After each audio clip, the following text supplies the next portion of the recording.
Wait a minute. Before I show you the final output, let's first go through the process.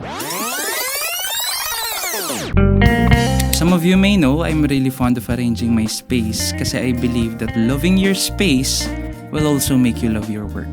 And with that, we actually have a studio pero unfortunately, naging tambakan na siya ng napakaraming gamit. And recently, I've decided to embark on this journey of content creation. Kaya naman, I wanted a space that inspires productivity and creativity. Which is why I decided to restore the space and have a studio makeover. By the way, every product na ipapakita ko dito, I'll paste the link down below in the description kung saan ko siya nakuha. Of course, the first step for this makeover is to clean up the whole studio. I mopped the floors, nag-vacuum rin ako, and inarrange ko lang siya to have more free space. And this is the outcome. Here are the four corners of the studio and we actually have a roll-up on one side. I know hindi siya convenient for a studio pero that's what we have. Bakit ba? After a while, I thought the studio was ready enough para ma-setup ko na yung drums. So, I vacuumed the rug kung saan ilalagay yung drums para hindi siya magalaw. And I proceeded to assemble my GTX drums along with zillion cymbals na hiniram ko sa kaibigan ko. Shoutout kay Jolo. Kasi isa nga yun sa mga gawain ko. Gusto ko yung nangihiram ako ng gamit tapos hindi ko na ibabalik. I have my own cymbals naman pero ang pangit kasi ng tunog niya. And though I'm not really an expert sa drums, pero if you're gonna buy cymbals, do not go with GTX. Taasan nyo na yung standards nyo pagdating sa cymbals. Now that we are done with the drums, let's proceed to set up my keyboard. I'm using the Yamaha E243. Sa kuya ko talaga tong keyboard na to. And honestly, I'm only using this for recording purposes kasi meron siyang saksakan for MIDI. And I do not recommend it for live performances. So I suggest invest in a higher quality keyboard. But for me and for my needs, I think this is more than enough. And just to add some wall decoration on this side, I hang this frame na kinuha ko sa nanay ko. And just a tip, I'm using the self-adhesive wall-mounted hooks para hindi ko na kailangan magbutas ng pader. I also attached these Sintra boards of my song covers given to me by my girlfriend. And after that, I took a break and nag-contemplate muna ako. Now let's proceed to the other side of the studio. I decided to attach this mirror para somehow I can see myself before I do my recordings. I also have a shelf here where I can store my other decorations and I chose to display my freaking Zoids. Damn. So cool. I also put these shelves na pinaglalagyan ko ng mga audio equipments, tools, and other shits. Now just to add more cozy shit in the studio, I decorated the top of the organ with a lamp, a picture of my favorite series, Friends. Andito rin yung awards ng banda namin. Ooh, damn. And books na meron ako, or hinram ko. I also added some decors on top of my shelf. Honestly, almost every decoration na meron ako dito sa studio, kinuha ko lang sa bahay namin. Free decoration. And for the sticks, di-display natin to kasi ang kwento ng sticks na to, ito yung ginamit ko nung YFC International Conference sa Ilocos. And nung ginagamit ko siya, naputol siya sa lakas ng palo ko. This is one of my most memorable shits. And lagay lang natin siya dito. For the pegboard naman, originally white to pero pininturahan ko ng black and kumupos na yung kulay niya. Dito ko nilagay yung ibang mga decors and frequently used items like keyboard, joysticks, drawing pad, headphones, si Boromir, and other cords. Now I just added some plants para mukhang fresh tingnan. And now for my favorite part of this studio makeover, the desk setup. Nabili ko tong table na to sa Lazada and it took some time for me to assemble but it was worth it. Although it is not solid wood, it is layered so makapal pa rin siya. For my PC, lalagay ko na lang yung specs dito.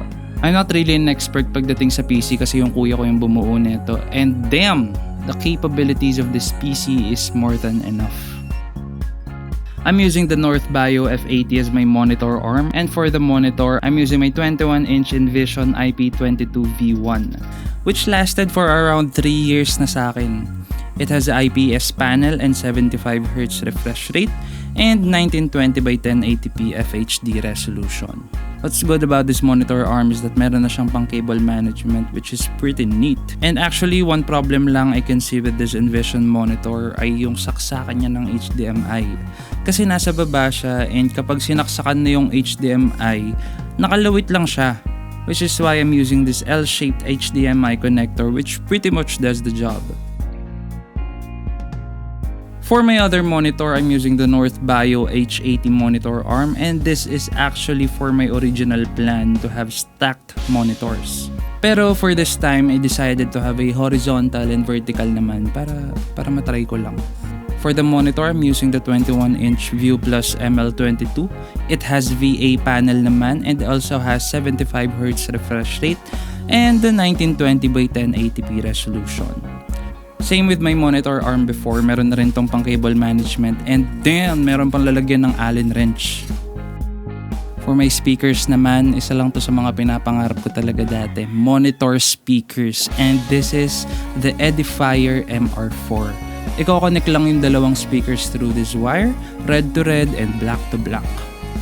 There are two options kung paano mako-connect yung speakers na to. You have RCA and TRS output. Meron rin tong low and high equalizer. Kung gusto mo ng bassy na sound, pwede. This also has aux and headphone output. To turn on, you just have to click this knob. There are two modes, the music and monitor mode. And to switch between the two, you just have to click the knob. And kapag nag-red na siya, that is for monitor. Kapag nag-green, that is for music. To turn it off, just hold the knob. So far, this is what it looks like. Shit, ang init.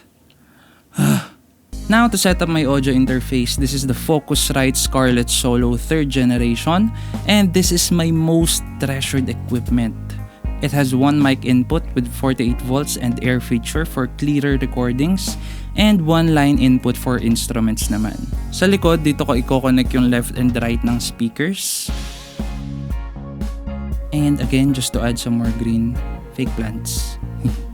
For my mouse, I have the Garuda Gear Hawk 1, which is a wireless mouse, and I've been using it for quite a while now for editing, gaming, and other stuff. Iko-connect siya sa PC through this dongle, and it also has RGB. So far, wala naman akong problema sa paggamit sa kanya, and I am pretty satisfied with it. Naglo-load yung script ko. Wait lang. For my keyboard naman, I have here a Rock Illis na hinaram ko sa ate ko. This is a mechanical keyboard that has blue switches and has RGB backlit. It also has removable magnetic cover.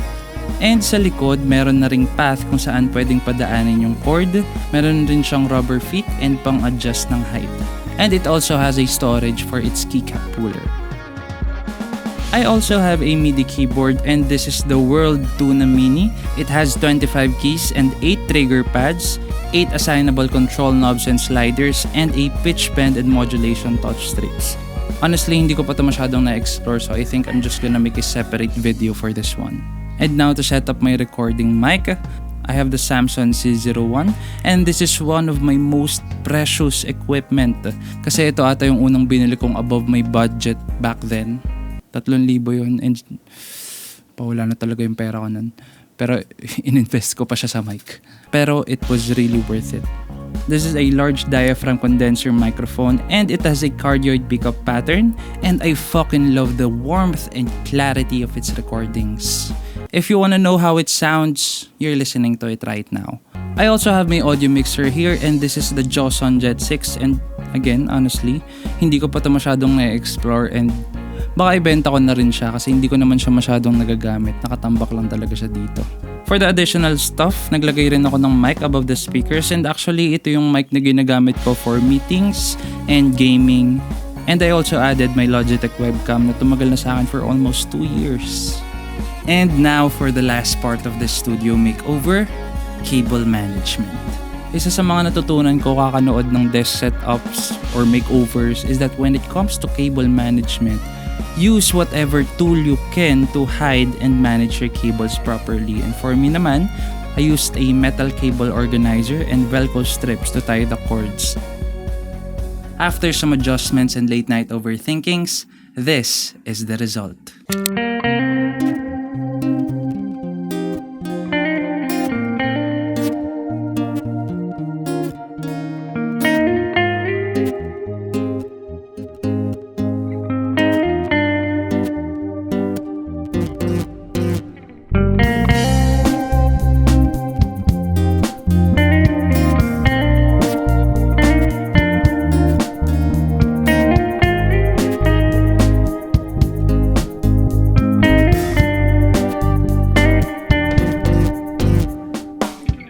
You may notice na parang ang dami masyadong gamit dito sa studio, especially on my desk.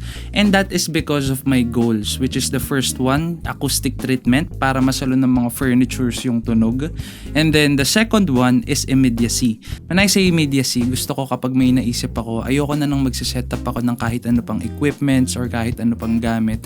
I want to immediately turn that imagination into something I can hear, into something I can see. And setting up things or pag-arrange pa ng mga gamit dito, it takes up a lot of time. Additionally, at some point mukha siyang makalat. Makalat naman talaga siya. But I'm okay with it. I think it is normal. Kasi I also believe that creativity is supposed to be messy. Hindi natin palaging ma-maintain yung aesthetic na workplace natin. Aesthetics may help you be productive, but aesthetics alone will not give you an output, will not provide results for you. Having this studio is such a great blessing for me kasi I have a personal space allotted for my productivity, entertainment, and other stuff. And honestly, it was not easy building the studio to what it is today. It took years for me para makolekta ko yung mga gamit dito sa studio, especially the audio equipments that I have right now. And I am so grateful that somehow, once in a while, nagkakaroon ako ng financial capability to have an upgrade or to buy new equipments for the studio. I know that this will not be the final arrangement of the studio since I believe that this will always be in progress. But for now, I am satisfied with it and I'm hoping that it can provide me the motivation and inspiration I need to provide meaningful content for all of you. And this is just to remind you that whatever stuff or whatever equipment or kung anumang bagay ang pinapangarap mo right now, as long as you work for it, as long as you grind for it, and as long as you are working in the right opportunity for it, I'm sure that time will come na matatanggap mo lahat ng mga dating pinapangarap mo lang. Thank you for watching. If you enjoyed this video, please subscribe, follow for more. Peace.